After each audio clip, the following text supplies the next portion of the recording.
a long and often dramatic parliamentary session, and as it came to an end, it was a long and dramatic night.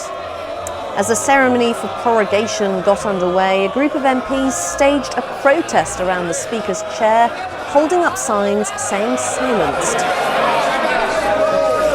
I do want to make the point that this is not a standard or normal prorogation.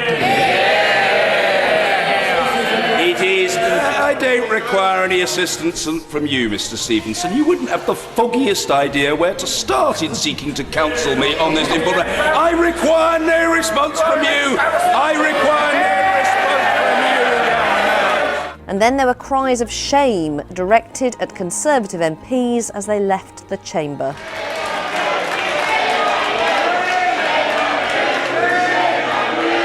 It all followed a fiery debate in the Commons, where MPs again rejected the idea of a snap election in mid-October, and Boris Johnson again reiterated that he has no intention of delaying Brexit.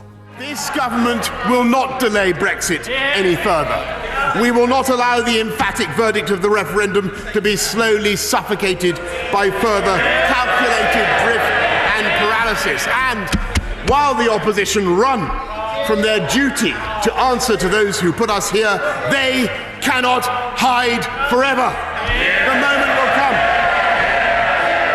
The moment will come when the people will finally get their chance to deliver their verdict, Mr. Speaker, on how faithfully this House executed their wishes. And I am determined that they will see that it was this government that was on their side. The one thing the Prime Minister didn't say was that he was going to obey the law of this country. He did not say he acknowledged or accepted 3 votes that have taken place in this Parliament.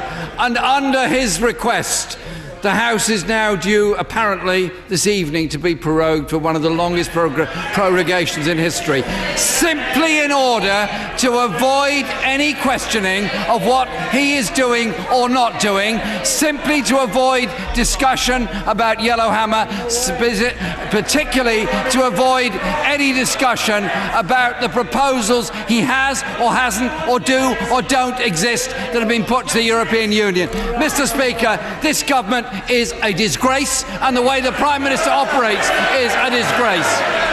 Meanwhile, it's goodbye from the Speaker, John Bercow. I have concluded that the least disruptive and most democratic course of action would be for me to stand down at the close of business on Thursday, October the 31st. Picking an interesting date there for his departure.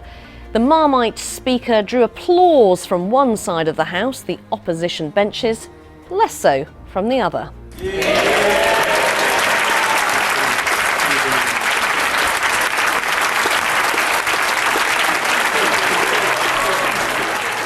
So will there be some calm in politics now that Parliament has been prorogued? Well, possibly not. Party conference season looms, as does yet another showdown here in Westminster when MPs return next month.